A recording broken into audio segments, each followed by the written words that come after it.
This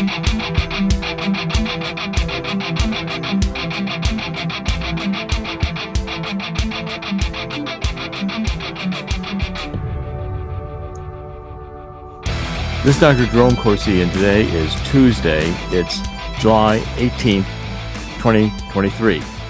Thank you for joining us at The Truth Central. We are doing a broadcast every weekday. Our first story today that I want to cover is this Ukrainian counteroffensive, which was much touted. It was going to be the pushing back of Russia, and we're going to have great progress. Well, what's happened is that it's failed. Surprise, surprise. It's failed. And so suffering heavy losses, essentially, the Ukrainians have to, quote, rethink. They've got to reimagine their counteroffensive. So what's happened is almost all this armor that we've sent them, and they have heavy tanks from us and from Germany. Well, the Russians are just destroying the tanks. Surprise, surprise.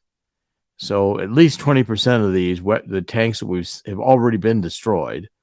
Of course, the Ukrainians aren't trained. I mean, they haven't had time to train the Ukrainians to put them into the field, and you got various kind of coalition groups here, which are, I guess, basically just neo-Nazi groups that have been organized as militia fighting for Zelenskyy.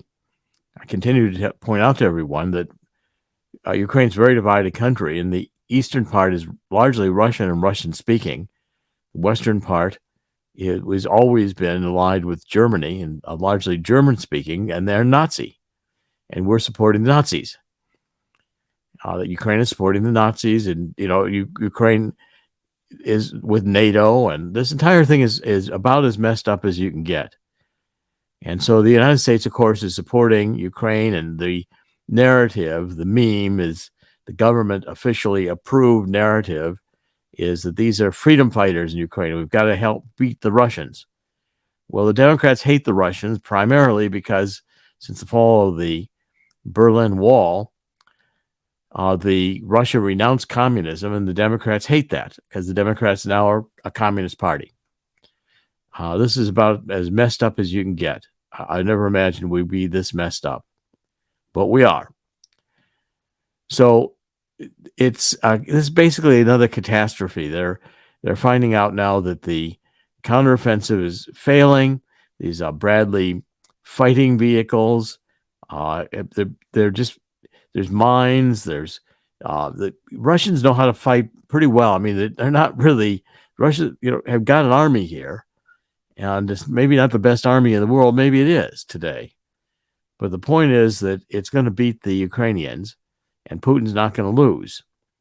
And so you've got one of these, we sent all this money. The only winner here is the arms dealers. And the manufacturers of these weapons, and they're making a killing. So we gave the pharmaceutical companies a big bonus with this pandemic, which was a bad flu. Now we're giving the arms dealers a payday, who's going to get the next payday? Okay, well, I think what we're headed for here is a disaster in Ukraine. And NATO has finally, I think, woken up to the reality that if they basically put Ukraine in NATO, NATO's at war with Russia, because we would have a treaty obligation through NATO. If one of the countries in NATO is attacked, then all the countries are attacked. That was the purpose of NATO. At the end of World War II. This is an organization which has really outlived its purpose. And the idea of being antagonistic to Russia or expanding NATO into areas like Sweden, Finland, Ukraine, that are very sensitive issues for Russia is a mistake. It's just going to cause a World War III. Russia's already got nuclear weapons in Belarus, and they will use them. I mean, our leaders right now, the Biden administration, is the worst possible presidency we could have at the moment. Corrupt. FBI does nothing about it. We're dealing with a massive dysfunctional government, and it's intentional. because the next thing will be, we had pandemic. Now we've got Ukraine. Next thing we're going to have is economic global collapse. And it is coming. Okay, so every time I look at these stories, it's amazing to me that, again, the mainstream media is not going to be covering any of this. They don't report it, and we're supposed to just ignore it. Well, the fact is, and the truth is, that we are, in fact, in serious trouble globally, not only with the potential for war in Ukraine, but the potential for war in the Middle East with Iran and John Kerry, who's basically been involved in everything hating America. He's done everything to get the Iranian deal together. Oh, by the way, I saw Obama yesterday was writing letters supporting the LGBT books in libraries. Shouldn't ban books. At first, I thought it was a joke. And then I realized he really did write this letter. And he was saying, you oppose censorship. When he really understood what he was saying, don't take out the LGBT books that we're trying to teach to children. Okay, so I want to do this next story, which is that Baltimore, which is another Democratic hellhole, and is failing. Well, that's no big surprise. I've known Baltimore since I was a kid. Baltimore used to be a very beautiful city, largely middle class. And Baltimore had a beautiful harbor area, which they redid, I believe, in the 80s. They had a new baseball field, which was quite attractive. And then the Democrats took over. Well, now it's a Democratic hellhole. There's over 14,000 vacant houses, which are scattered across Democratic-controlled Baltimore City. And this has been being reported for years. 6 decades of Democrats in City Hall have transformed the once thriving metro area, which is just above Washington, D.C., just north, into a rat-infested hellhole. Now the city leadership, even more progressive, which means neo-Marxist, has a wonderful plan to reverse the rot. So Baltimore Mayor Brandon Scott is going to throw billions of dollars at the more than 14,332 vacant homes to rebuild them. And these are largely row houses, and they're old structures. Baltimore and Washington had this type of architecture, which would have 2- and 3-story buildings, and the house would be narrow. They do a row of these together, so you'd have, and they'd all look pretty much the same. It was a row of houses connected and largely brick. They were very attractive. When I was a kid in the 1950s, they were quite nice. They weren't particularly big and they weren't particularly modern, but they were kept up well. Without maintenance, though, they quickly deteriorate because they're old.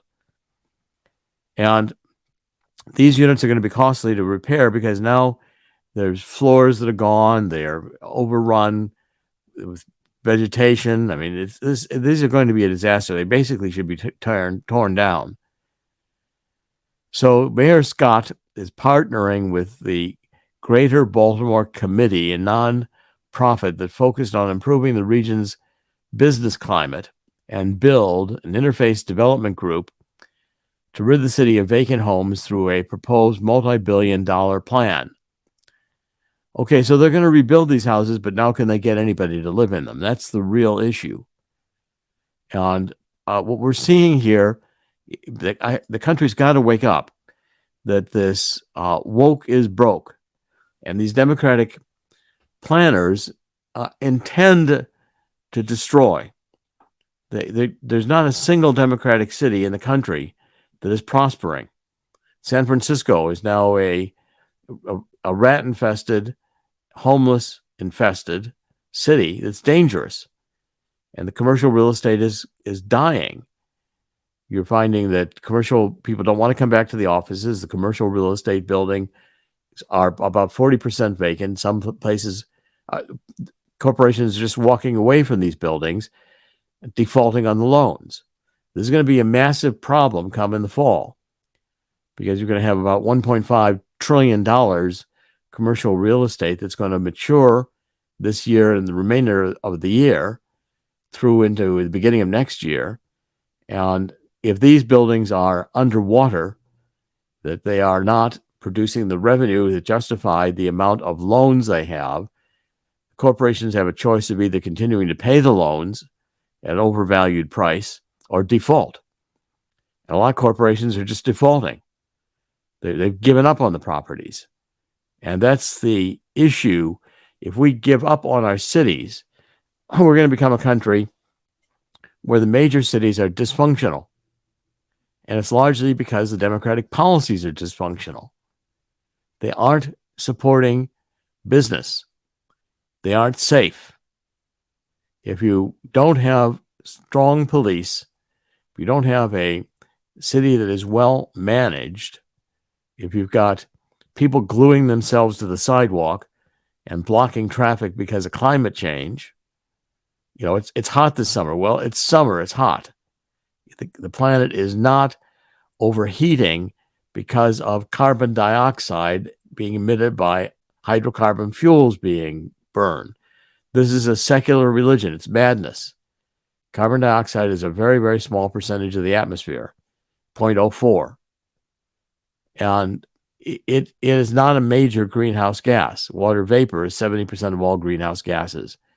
But these first two stories are showing that in international politics, our State Department, our woke government, which wants to get now Sweden and Ukraine into NATO, which will be tantamount to going to war with Russia. And we are not winning this war. We've sent over massive amounts of equipment. Now Biden is calling up reserves. Are we going to put in U.S. troops to fight Russia? I mean, if we do that, it'll be 6 months to nuclear war. Chris, do you want to comment? You're 100% right. We start bringing troops there, we're going to be losing. We're already losing munitions, as the president has said already a little while ago. We're giving all sorts of money. We're giving all sorts of arms to Ukraine. We're not going to have enough, even if we send troops over there. This proxy war could turn into a real war, possibly a nuclear war. The fact is, though, NATO has been, for some inexplicable reason, NATO has been pushing this to the point where they're playing chicken with Vladimir Putin, saying, well, we're going to admit Ukraine, although every once in a while there's going to be that token country who publicly holds it up. Same thing with Sweden, by the way. The token country in that one is Turkey. They, as you know, the situation has to do with some Kurdish people there, or at least a portion of the Kurdish people there. The idea is they're trying to see what Putin will do next. But remember, all of these types, and you've said it, it's a constant theme on the program. You said it before. Kamala Harris has said it. The population needs to be reduced in some of these people's eyes, and war is one way to do so. Apparently, they didn't feel like doing that during the pandemic. They decided to use control over population reduction. However, this is cause for concern. Well, the pandemic did kill a lot of people. And, of course, nowhere near enough to satisfy these nutcases. Economic downturn is going to kill more. And we're constantly, under climate change, limiting our ability to run a productive economy. Now, the next story I want to cover here has to do with this Generation X. And these are people born between 1965 and 1980. And a new study, pardon me? My people. Well, I'm older, so I'm still the baby boomer, which there's a few of us left. At any rate, and this baby boomers weren't a particularly great generation either. I mean, we were spoiled by parents, and we were the ones who fought the Vietnam War and protested the Vietnam War, tore the country up. That was one of the very, very disruptive periods of time with the race riots and the anti-war protests. Living through it, it was another form of chaos. I think human beings are really only capable of producing chaos. Occasionally, there's periods of prosperity and peace, but they're rare. It takes strong leadership. It takes Ronald Reagan. It takes a strong leader to be able to bring order into a country that is inherently unmanageable. And we're becoming inherently unmanageable. We don't have an educated population. What they're being taught in school is Marxism, and what they'll produce is chaos. I'm writing about this extensively. My next book out following the book on the truth on climate change is The Truth About Neo-Marxism, Cultural Maoism, and Anarchy. And that's what these people are. They're taught neo-Marxism, which means they're taught that it's not workers of the world who are going to revolt, but capitalism is bad because it doesn't allow, it keeps us focused on material goods. And we should be focused on developing ourselves with our full potential. And bizarrely, they think that is having to do with unbridled sex. That's what Marcuse was all about. It's a very bizarre set of concepts here. And the new book will explore them and lay them out. And again, it's discouraging because not very many people are reading books anymore. And I encourage people to start reading.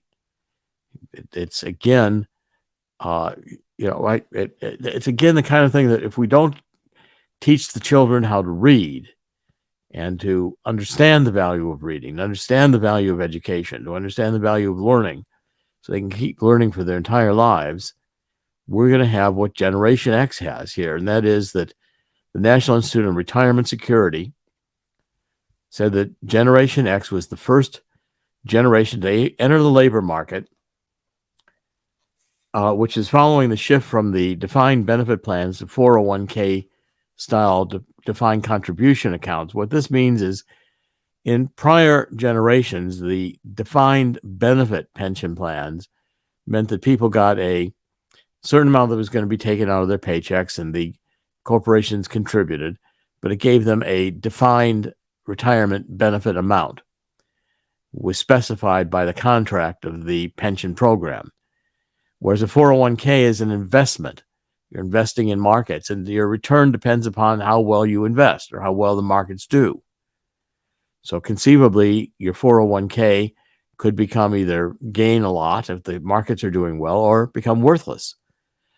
So what they're finding is that when looking at the median retirement savings, and median is a statistical analysis of at the middle, it's not the average, but the middle, 50% above, 50% below.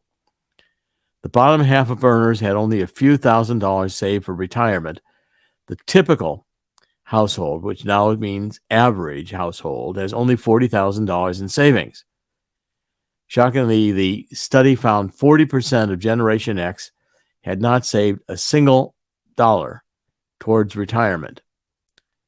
Now, this is, again, shocking because these people are going to be retiring soon, and all they're going to have is Social Security, which is not going to be enough money to live on.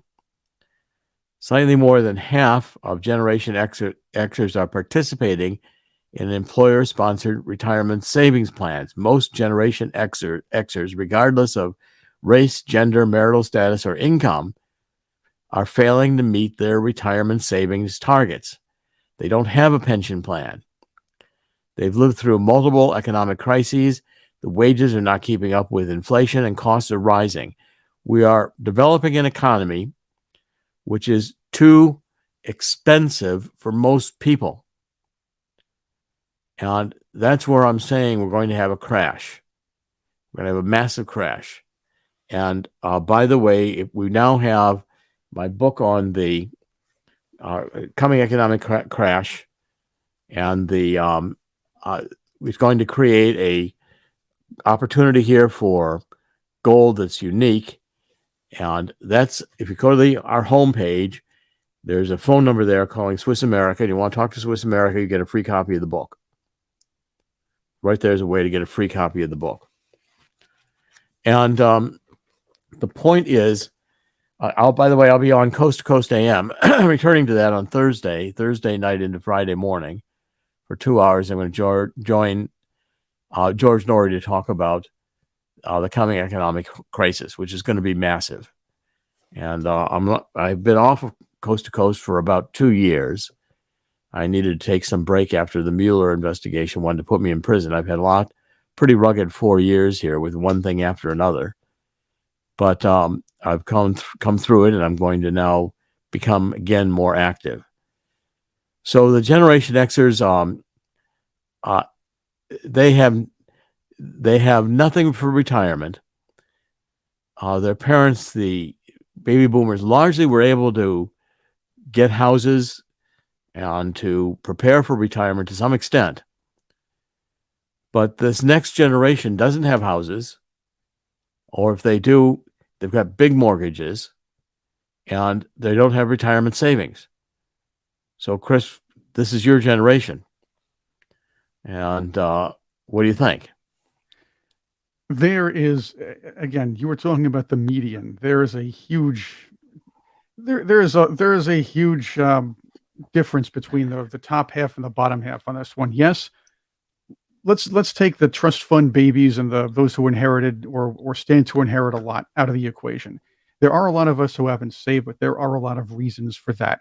One of them is we incurred two major job loss situations in the last 15 years. And yes, boomers were affected a lot in the 2007, 2008 crunch and the recession following that. We had that and COVID. And of course, the Biden disaster as well, which kind of pulled things backward a little bit. People aren't getting paid as much. A lot of my generation is accepting pay cuts because they had to get back to work after losing jobs a couple of years ago. And yes, this happened to many in my generation in 2008 and 2009. You're looking at that. People had to kind of live off their savings for a while, maybe go on credit for a little bit and try to pay that back until they catch up again. It's not easy. So a lot of us are hoping, hey, maybe we can just either set some residual income up somehow, run our own business and maybe hope that kind of floats a little bit, sell that in retirement, or maybe do something part-time in retirement to supplement our income. Yes, I understand that. My advice to people in my generation is to try to save money. And if you're having trouble doing so, because I understand you're taking care of elderly parents and your children, the millennial children who are having trouble finding good work as well at the same time, perhaps it's a good idea to learn a skill, something you can do part-time in retirement. I hate to put it that way, but something, if this is the case, perhaps that might help. And again, people work remotely. It's going to, yeah, it's going to take a lot of ingenuity, and the people are going to be working well into their advanced years. There's no question about it. The idea of retiring at the age 65, I think, is gone. I like what I do. I built my production business, and I hope to be able to do that in retirement. Otherwise, I'm going to develop another skill or two just to make sure. That's it's probably a good plan. Right. It's probably a good plan, and I recommend staying with it. Let's do a couple more stories I want to cover. The Blackrock, which is the largest Blackrock, which is the largest investment company in the world. Really, they manage about $10 trillion worth of assets. And Larry Fink, who's the CEO, has just announced that this ESG, the environment, social, and governance, which he for years was supporting, to make BlackRock politically correct. He just decided to tell the truth and say ESG is nonsense. It doesn't work. And it's highly politicized and weaponized. He's ashamed to be part of the debate, and he's pulled out of it. And he just appointed someone from Aramco to the board, one of the major energy companies, oil companies, to his board in BlackRock. And he acknowledged that essentially the pulling out of assets. So DeSantis in Florida pulled out $2 billion in assets from BlackRock over the woke policies. These kinds of things hurt his firm, and he was suffering because, again, people want investment return. They don't want politically correct investments to take a loss. And the ESG is going to mean that you're going to put a premium on whether or not the company is woke. The company has woke policies. If it's got diversity and all the rest, you're willing to pay a price to support that politically. Well, most investors understand that's nonsense. You invest to make a return. And why compromise your return for your politics? So the combination of political investing or political living under an ideological agenda that essentially is destructive, which all these agendas are. The left's agendas are destructive. Redistribute income. Take from people who have money and give it to people who don't have money. It encourages people not to work and discourages people who are working from being able to appreciate their gains. Increase taxes for the government. So the government can now have a big bureaucracy and people are stuck paying for it. And again, those who are working and making money have to pay more tax. So, and it's redistributed then through welfare to those who aren't working. We're suffering now because our budget, the increasing percentages, I'm sure more than 2/3 of our budget is non-discretionary spending, which means Social Security, Medicare, Medicaid, largely. And this will continue growing. As the population ages, those expenses are going to grow. And as the economy does not grow, we're going to be facing economic crisis. It's why we have a $33 trillion budget deficit. We can't tax enough in order to compensate for our spending. And these programs demand expenditure because people are entitled to the benefits, and therefore they have to be paid, and the government just prints money. So we have inflation, which is not driven by demand because the people are struggling just to get by. Prices are very high. And so therefore you've got stagflation. You've got economic stagnation and inflation, which ultimately results in credit crises because commercial real estate is not going to be as valuable. Homes are going to start depreciating.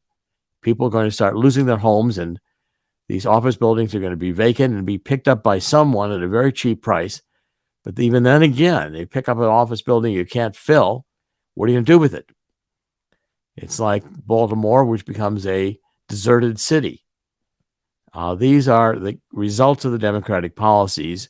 And the last story I want to cover, which again, I think is insanity. I want to cover two more, really. One is the climate lockdowns have begun in France. France has begun to ban airplane travel.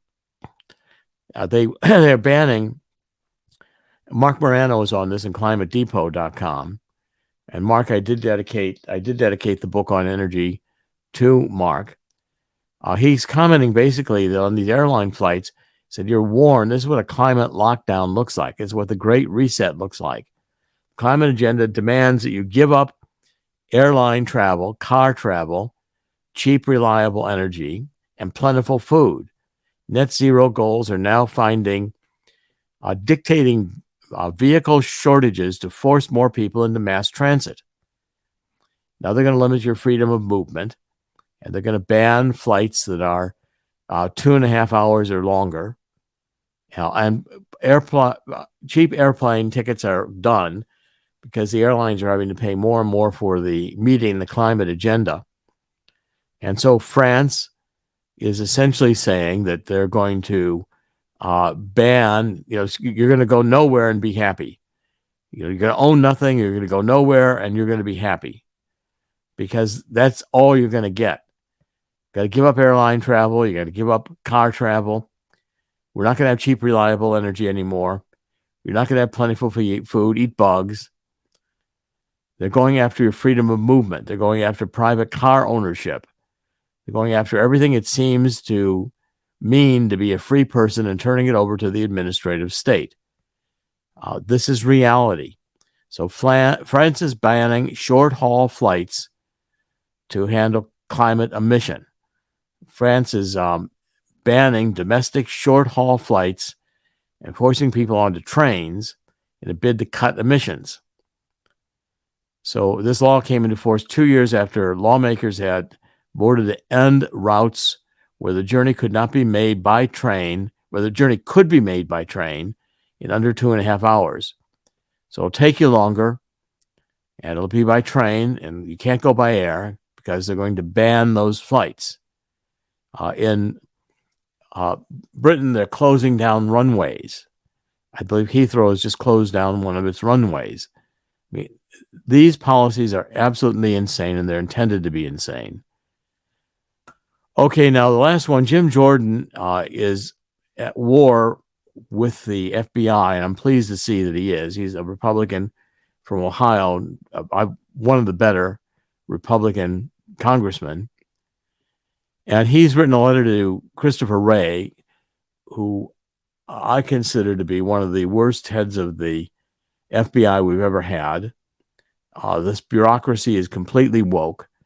And what Wray is doing is he's going after parents who go to school board meetings to object to vaccinations, who object to the LGBT. These are the terrorists. And to conservative Catholics who like the Latin Mass. So we have to be considered to be enemies of the state over our religion, over our preference for the traditional Catholic Mass. That means that we don't go along with the woke agenda, and therefore we're dangerous. Now, the FBI and our bureaucracy today is more concerned about climate change and the Pride movement, which are two things that are absolutely not what we ought to be concerned about. The Department of Justice is not caring about Biden and his family with crime. You know, I pointed out repeatedly that, Hunter Biden has had the cocaine, massive cocaine. Nobody cares. Cocaine in the White House, FBI couldn't care less.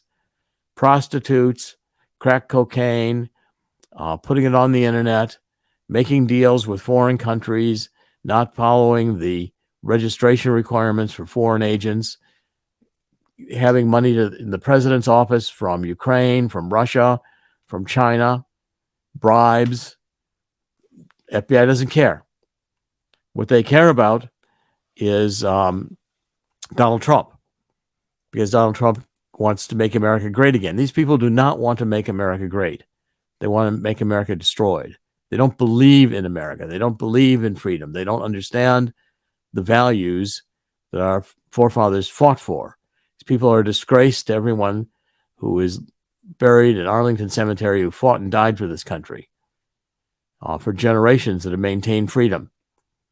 And these people are throwing it away and marching themselves into slavery, marching themselves into economic horror.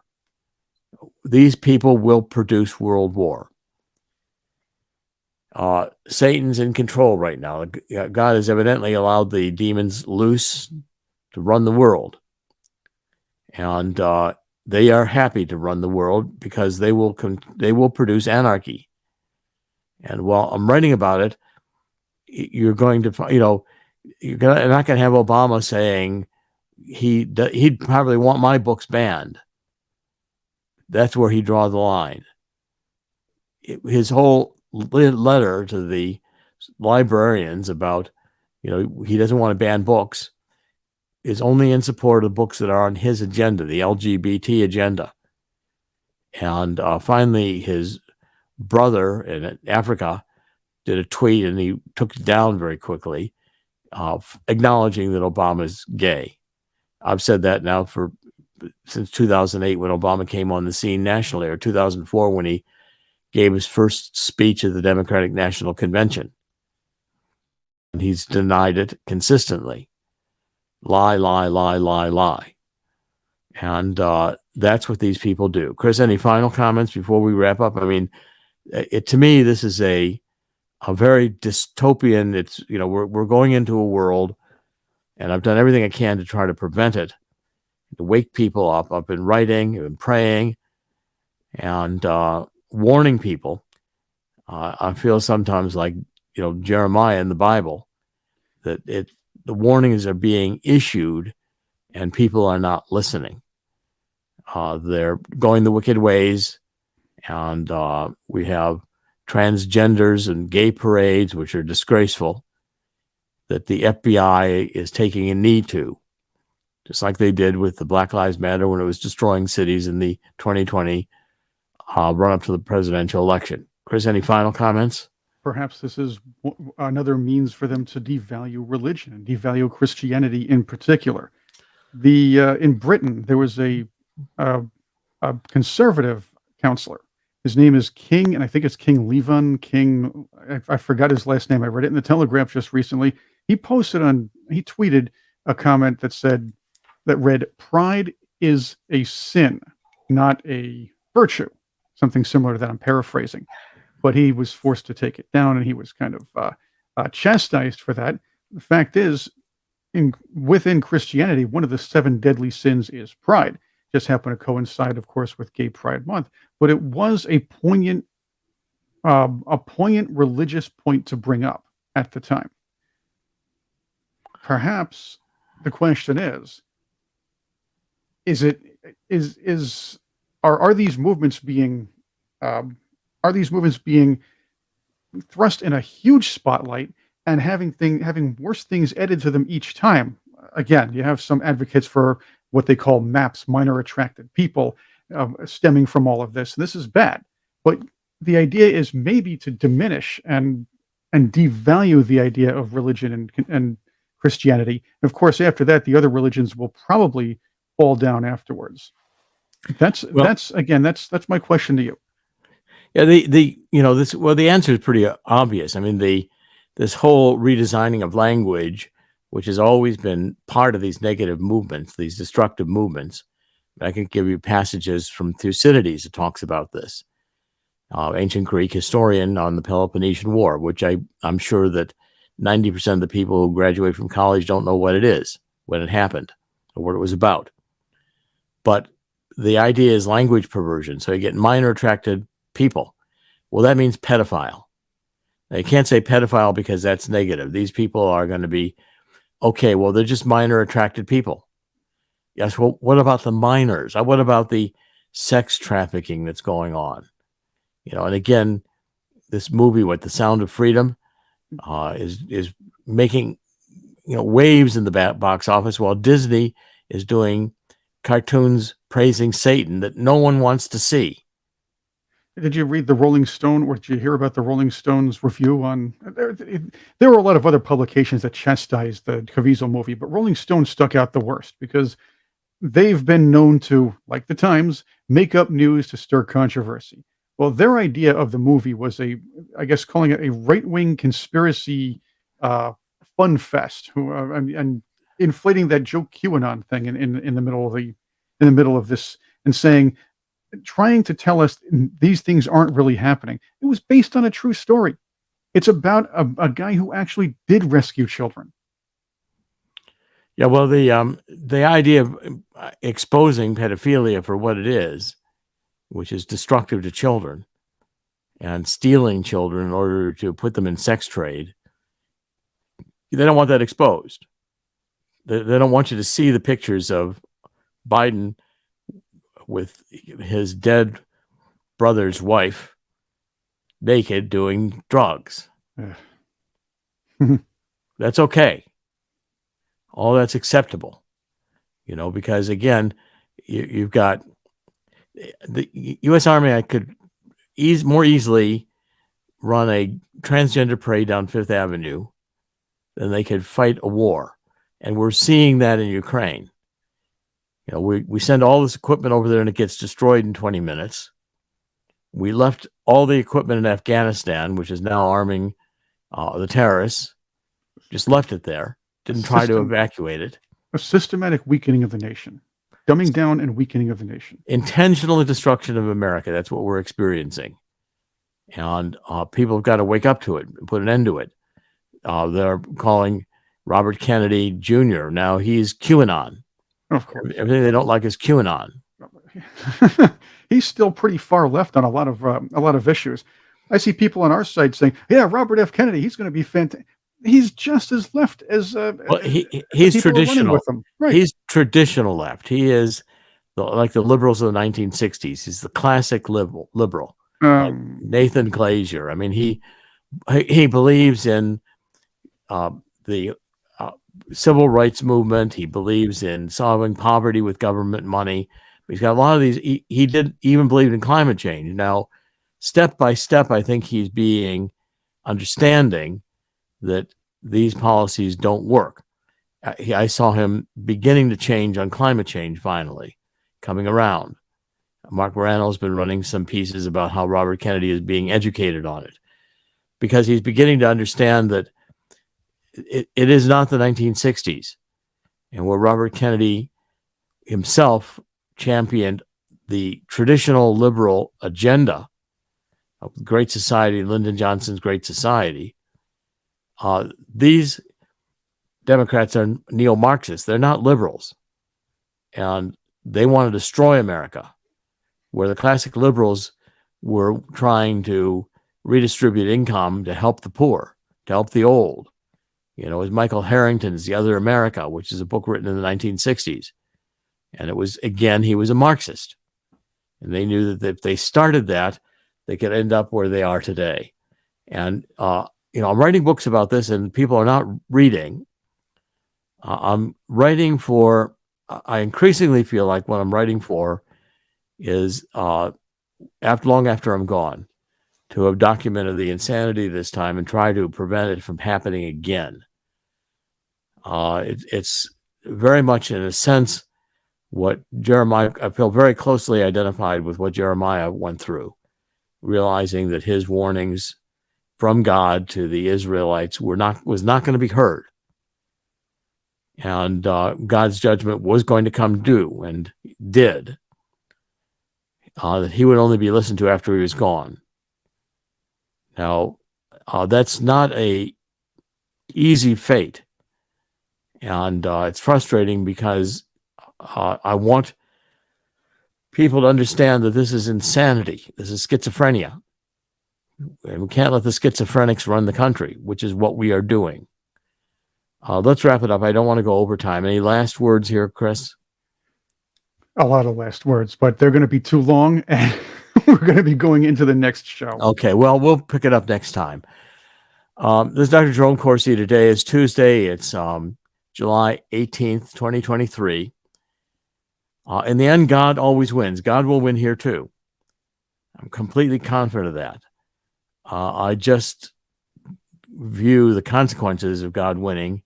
God's judgment is something that we do not want to have to go through. So, Spirit of 2 Chronicles 7:14, let's get down on our knees, join me in asking God's forgiveness for having let the country get to this point, and God will heal the land. So, Dr. Jerome Corsi, thank you for joining us. TheTruthCentral.com will be back tomorrow. We're broadcasting every weekday. Thank you for joining us. God bless.